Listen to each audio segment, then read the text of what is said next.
Cameras all good, yeah? Charlie, yeah? All good? Rory, over to you, mate. Thank you. Congratulations on the win, Ben. How pleased are you with the way the team has responded to the a heavy and a quick defeat at Lords with something quite similar in the opposite direction? Yeah, amazing team performance all round. The way in which we obviously bounced back from the disappointment from Lords last week to put in that performance was obviously very pleasing. But I think cricket's about how you bat, bowl and field, and I think the way that we batted, bowled and field this whole game was almost like the benchmark of the standards and everything that we set. Just the energy throughout the whole week, when we were out in the field and stuff like that. Even, when Rassie and Keegan were in that partnership where it looked like sort of they were, able to counteract anything that we threw at them. But the energies and everything that the bowlers were running in with and the energies in the field and everything like that was top draw. And it's obviously it's not lost on anyone that it was you who got both of those guys who were set out in that spell, that long spell. How pleased were you with your own efforts to sort of turn and to put in one of those big shifts for the team? Yeah, I mean, it's something, obviously, it's reverse swung here, throughout the whole test. Well, except for our first innings when we bowled, just because of sort of the wet outfield and stuff like that. But it's something that I asked Ruti to keep speaking to me about whenever he felt like the ball was, starting to look like it was going to reverse. So it was actually sort of by fluke, really, because I bowled 2 bounces in the over, and then, because Keegan's quite small, he won't mind me saying that, I'm good mates with him, I had to sort of feel like to pitch it up, and it actually started to swing in the air. So that's when we sort of changed the plans, because I've always felt that when the ball starts reverse swinging, I sort of, that's when I feel like I'm at my best with the ball.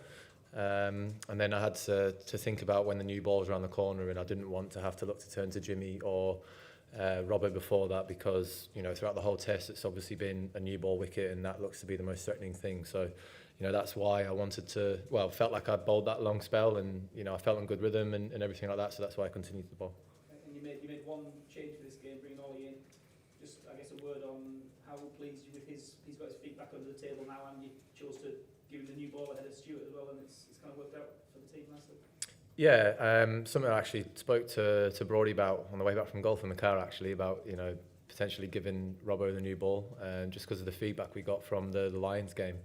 The feedback we got is that with the new ball, especially SJ at the top, sort of struggled against him. So that was the reasoning behind that. Obviously I mentioned how well Potsy took the news about missing out this game, and it's exactly the same with Brody. For obviously Jimmy and Brody for years have taken the new ball, and for Brody to understand the bigger picture about why I wanted that to be the option was, obviously an absolute credit to him, and he understood the bigger picture again, like Potsy did. So yeah, Robbo's came into this game, showed his class, but he's also, taken the criticism that he received and almost flipped that around, because obviously we know how good of a bowler he is, but the question marks around his fitness and being able to maintain, his energies and pace and everything, he's completely sort of thrown that away now. Because in private we obviously had some conversations, and he's gone away, worked incredibly hard to get himself back here. And I almost see this as a new start for Ollie Robinson, because he's a phenomenally skillful bowler, but this game he showed that he can back things up, and we can throw the ball to him whenever, and we know we're going to get exactly the same third, fourth spells than we see in his first spell. Go Mel, George, Stefan, and then Dean. Ben, just a bit further on that period when you took those wickets. I mean, for our spectators, there are often those periods in Test cricket where it seems like there's not much doing, there's not many runs being scored, everything's softening up a bit, and you start counting down those overs to that new ball. Just wondering how you sort of feel in that period. Are you always trying to make something happen? Are you sitting back realising that maybe it won't? And just how generally do you approach those periods? No, I think, obviously, just to go on again about that, think about the new ball, obviously Stuart came on for a quick burst when, for 3 overs, I think.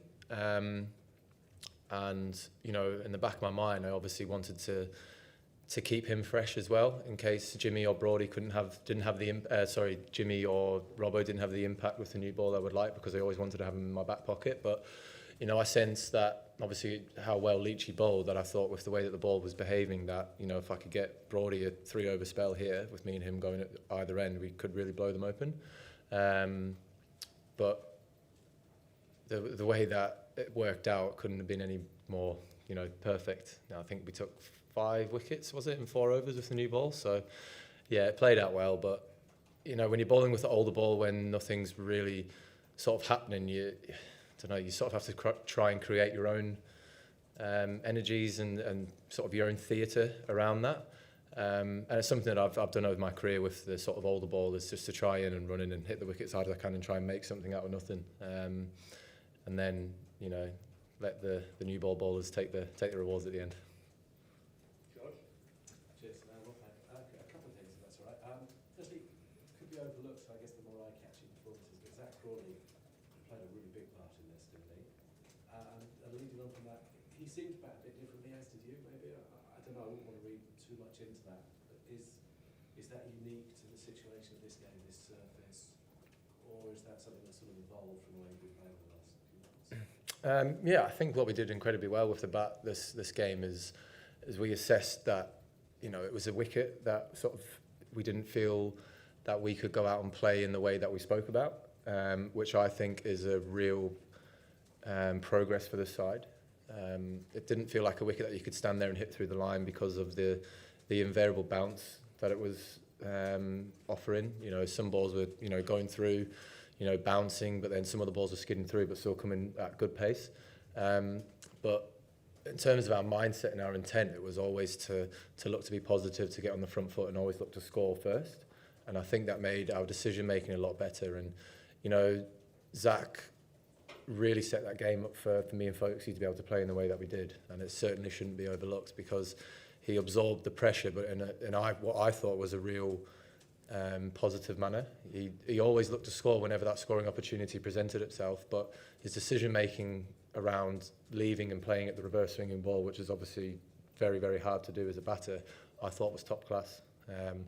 Going on to Folksy again, a match defining 100 from him, batting at number 7, but then also his wicket keeping, he took 7 dismissals, but away from that, his keeping's just ridiculous, to be honest. He's the best in the world. Like, he makes things look so easy, and he almost stops things that you shouldn't really be stopping, let alone catching. He's amazing to have behind the stumps. He gives the bowlers a lot of confidence, and it obviously gives me as a captain a lot of confidence, knowing that pretty much every nick he's going to catch. Stefan, Dean, and David? Hi, Ben. Obviously what you achieved at the start of the summer was pretty spectacular, but given the way the 2 bowling performances on day 1 and 3 came in 2 very different sets of conditions, and how you batted yesterday in some pretty trying circumstances, was this actually the best performance of the summer so far? I think when you take the last game into consideration, the way that we managed to come back and play and just completely forget about that and then put the performance in that we have done, could say yes. But look, a win's a win. You take them as they come. But I just think overall the most pleasing thing for me as a captain, and trying to keep delivering these positive messages, and going out there and always trying to look at the positive way of playing, whether that be with bat or ball, is that we're still committing to everything that we speak about in the dressing room. No one's took a backward step this week whatsoever, and obviously coming away with the win in the way that we did, getting South Africa winning the toss and batting, we were obviously under pressure to go out there and bowl well in those very good bowling conditions, and the way that we bowled in the first session, taking 5 wickets, I think we all realised that the hard work that we put in there really helped us bowl them out for 140, was it 150? Because you've seen the pitch change when we came to bat, that if we hadn't bowled as well as we did, we could have been looking at South Africa going to put on 400 like we did. So we just managed to step up to the plate at every opportunity this game when we knew that we had to, and obviously you know, when you got 260 runs ahead, coming into bowl, the game was massively in our favour. So yeah, just very, very pleased with the performance. Do you know? And I just wondered whether you felt more confidence in your captaincy now, in the way that you're able to operate now that you managed to put in such an all-round performance, but all tactically, the way you marshal things, it helps with your confidence in that role. No, I think when it comes to, for me personally, when it comes to captaincy, I feel as that I'm always going to, sort of look at the positive side of whatever decisions I make. I mean, obviously, it's when it comes to me with the battle ball, I try to take that side away from it, if that makes sense, and always know that in the style that I play is going to hopefully influence the game in a positive way. I know when I bat well and I bowl well, that it goes a long way towards the team winning. So I guess for me, it's about taking that pressure of the captaincy off whenever I've got responsibility with the battle ball in my hand, and then when it comes to making, any decisions out on the field, which obviously is a bigger thing when you're bowling.